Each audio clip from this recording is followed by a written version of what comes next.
From the beautiful campus of Casper College, it's time to dive into the world of Casper College athletics with another episode of the Casper College Coaches Show. Now here's your host, Phil Kohler. Welcome fans to the Casper College Coaches Show. I'm your host, Phil Kohler, joined as always by the head coach of the Thunderbirds, Tom Parks. Coach, you guys get a big win on Saturday. You moved to 17-8 overall, 5-2 in conference play. You guys win at Western Wyoming, 101-84. Fourth straight win, fourth straight time going over the century mark. This offense seems to be really clicking for you.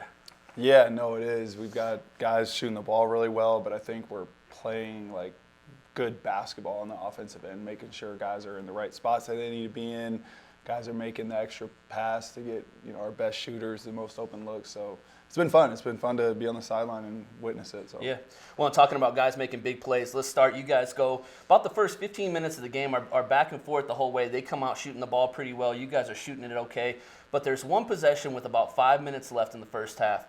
You guys missed 2 threes, but Josh comes out with 2 big offensive rebounds. After the second one, he kicks it out. Abdul hits a big 3. Your press forces them to take a quick shot. You guys come down, and Kuhn hits a 3.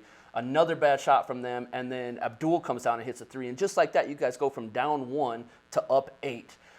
It's got to be nice to have that kind of firepower. Yeah, no, for sure. And it's nice that there's a bunch of different guys that can be on the receiving end. But I think, you said it. I mean, Josh comes up with 2 offensive rebounds, and the press creates this. And I think that's the thing is we're trying to create a system both offensively and defensively that go together, right? Yeah. So that, like, our defense can create the tempo and allow us to get out in transition, because I think some of the easiest shots that you're going to get are going to be in those 2 areas, in transition and off of offensive rebound. Yeah. Well, and speaking of Josh, here's going to be my pitch to the NJCAA.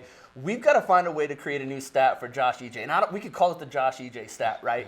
The guy goes the entire game, he doesn't score. He grabs 9 rebounds, he fouls out of the game. You can look at that and say, man, he didn't play very well. Yeah. But he has 3 big blocks.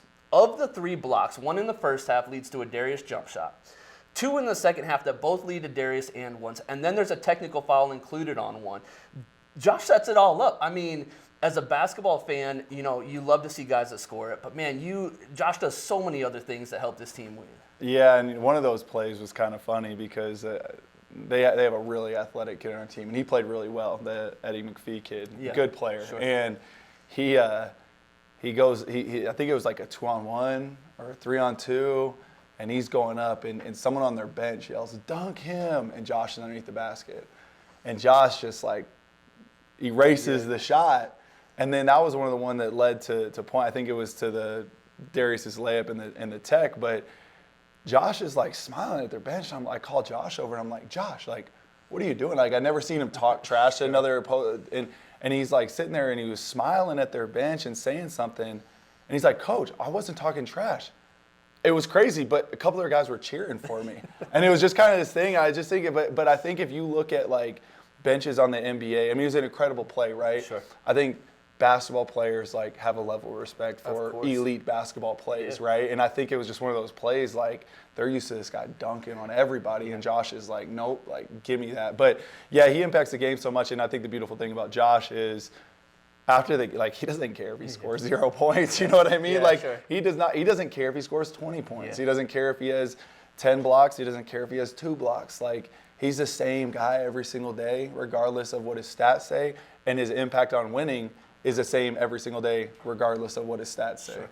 Well, it just goes to show, like, you can't look at a box score and just say, okay, this guy didn't score, like, he didn't affect the game. I mean, he played such a huge role, but you got a lot of guys that do that. I mean, Jaden comes in and knocks down a couple of threes, but plays really well defensively. Kuhn comes in and hits a couple of threes, but again, another guy that adds defense and rebounding. You got so many different guys that play that style of basketball that just, they're winning plays, right? Absolutely. Well, and Kuhn might be the quietest 10-point, 10-rebound guy in the country. Like, I look at box scores after the game and watch the film, I'm like, oh, like, I didn't realize he scored that much. I mean, a couple games ago, I think he had 11 rebounds and 10 points in 14 minutes. And I'm like, gosh, I need to play the kid more. And same thing, like, JP hasn't missed a jump shot in second semester, it seems like. It's like it gets to the point now where if it's off the dribble or off the catch, like, I'm just like, want JP to shoot it because I haven't seen him miss very many. And one more thing about Josh, because I think this kind of shows that you can't always tell the box score. You said it. He had 0 points. Yeah. Well, he got his first Division I offer yesterday. Right. Yeah. So he comes off a game where he has 0 points, Yeah. and a Division I's like, and they're hitting me up all day, multiple guys on their staff, like, we love Josh. We're coming out to see him March 1st at Eastern Wyoming. And so it just shows you, like what he does. You know, schools at the next level are seeing that, and they don't care what it says in the box score. Well, what a great opportunity for him. But, you know, ultimately you do have to have guys that put it in the basket, right? Yeah. And you've got 2 of them that do it as good as anybody in the JUCO level. Abdul comes out and gets 32. Darius scores 31. And not just the way that they scored it, but the timing of it. I swear, it seemed like every time you guys would go a minute and a half, 2 minutes without scoring, it was like a timer went off in their head. And, like, how nice is it to just know those 2 guards not just are going to fill it up for you, but also have that clutch gene that they know when to fill it up. Yeah, I mean, I remember, I think we were either up 11 or maybe 14, and it was like one of those games that could still, like, you know, they could make a little push, right, and make things interesting, and we would have to control the game and not make many mistakes. And I just remember, I think we were up 14, and Abdul just hits a big 3, you know, with like 6 on the clock. But I've been waiting for this game where they both had 30, because we kind of, Abdul, D-Rob, and I kind of joke around about it a little bit, and it's like, one time, it's at least once it's going to happen where you both do it. But yeah, it's a nice luxury to have. And I mean, those 2 guys, again, people see what they do on the court, but they don't see the time that they put into their craft. You know, like, I come over here, and what's Abdul doing? He's in the gym shooting. Sure. You know, what's JP's in there shooting? Ethan already worked out. Like, Darius will come in at 1. These guys put a lot of time into their craft, and for every missed jump shot you see in the game and wondering, dang, he's taking a tough shot, like, people don't realize, like, how hard they work. And they're honestly, 2 of the best shooters in the entire country. Yeah. Right? In a world of college basketball where shooting is very hard to come across, right? And so, yeah, they're fun to coach. They're a joy to coach. They feed off each other. You both see them react to the post-game graphic, you know, Abdul saying, you know, best guard in the country, and then D-Rob saying, you're the one, you know what I mean? And so they both, like, really feed off each other. And it's cool to have 2 guys that can score so well, but also, like, will work together on the court and support each other through the rough games, you know, or the games where they're both going off. Yeah. Well, and for fans, the last opportunity to come out and see these guys play, see the work that they've put in, see the difference that they've made from the start of the year. Thursday night, sophomore day, 7:30 tip, and a big one for you guys because it's against a team that's ranked number 1 in the North in Gillette.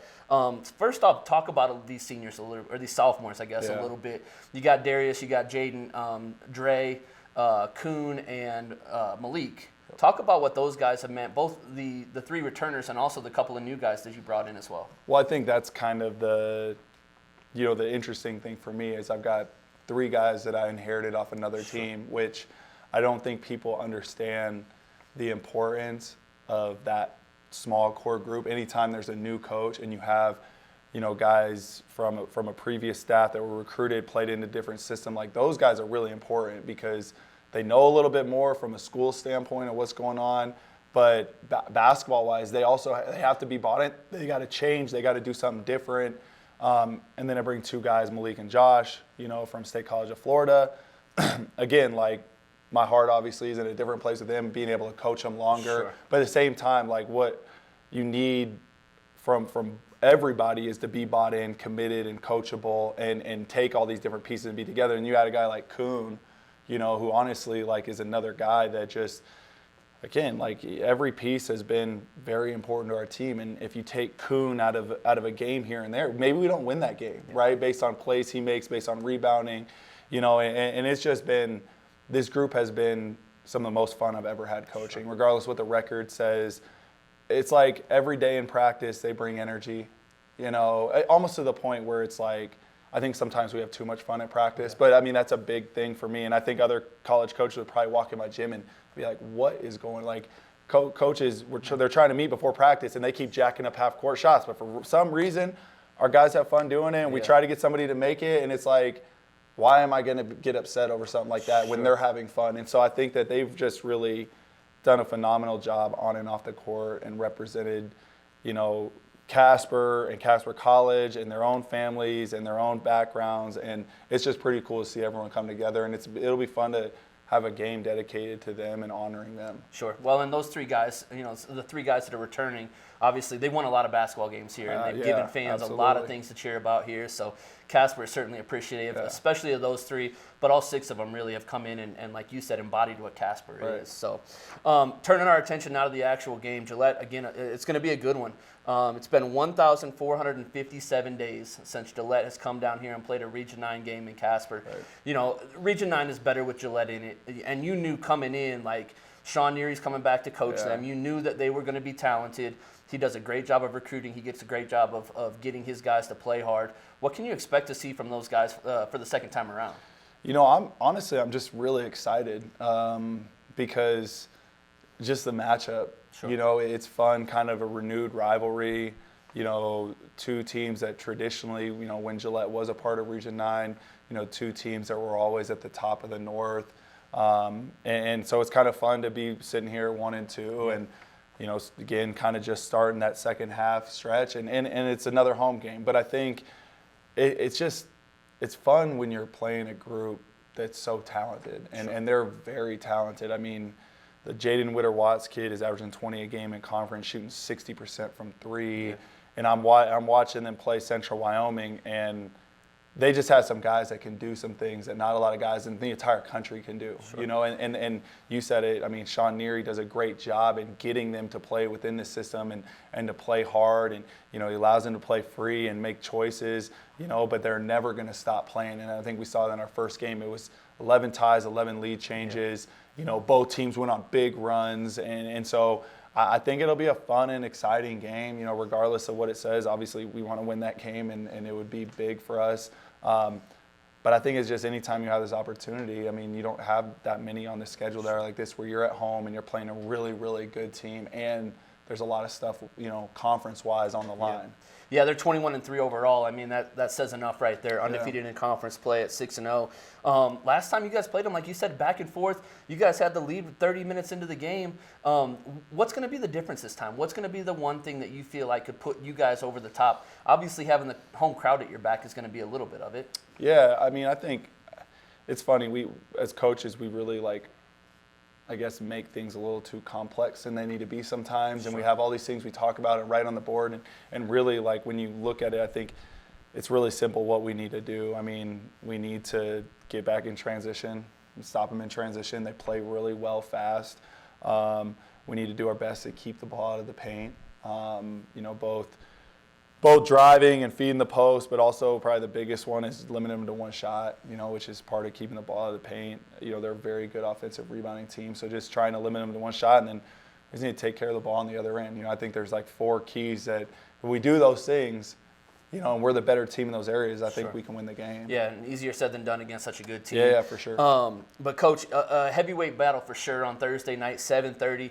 Last home game, sophomore day, so many things going on. I'm going to let you make the pitch to the fans. Tell them why they need to be out here Thursday night to watch this game.